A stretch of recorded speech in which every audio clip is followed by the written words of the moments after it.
Andito tayo ngayon sa Barangay San Antonio 1 dito sa bayan ng Noveleta sa Cavite. At sino mag-aakalang dito sa kinatatayuan ko ay napuno ng baha, samantalang dito ay wala. Bunsod ng sunod-sunod na pag-ulan, dulot ng habagat, partikular noong unang weekend ng Agosto, kung saan umabot na sa critical na level ang Ilang-Ilang River sa Noveleta. Kasabay niyan, ang pagaragasa ng baha sa mga kalapit na kalsada.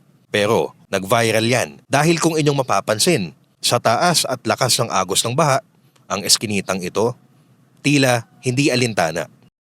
Ito ang tinuguriang DIY flood control. Pwede yung ating ilang river, letter Y. Dalawang sanga ng parting Navarro at Gentry. So parang ito po yung pinaka-catch basin po. Mm. Nabalitaan po namin na kayo daw po ang OG, ang original po na gumawa po ng mga baral dito. Sir, pwede po bang pakikwento po sa amin yung history po nun? Dalawang araw nga, baha ng panaybaha yan, pinapasok ng tubig yan. Nakipag ko sa aming kapitan kay Ben Ledesma. Ang sabi sa akin, gawin mo ng paraan kung paano. Ang sabi ko naman po sa kanya, napupundohan natin yan, pag-usapan natin sa session. Ang sabi sa akin, sige, estimatein mo, anayin mo. O noon, yung tabla yung 2x12.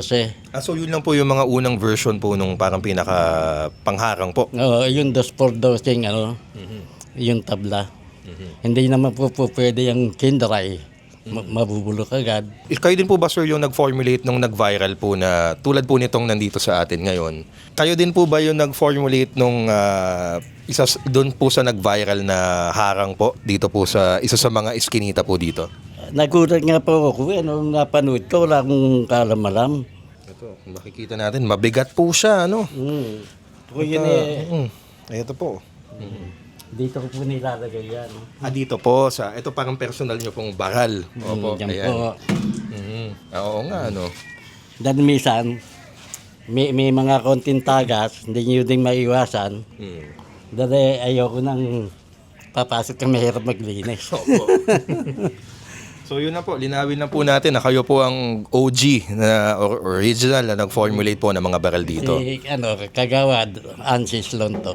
Okay. Mula rito sa bayan ng Noveleta dito sa Cavite, Emil Kailing, dito sa Pilipinas.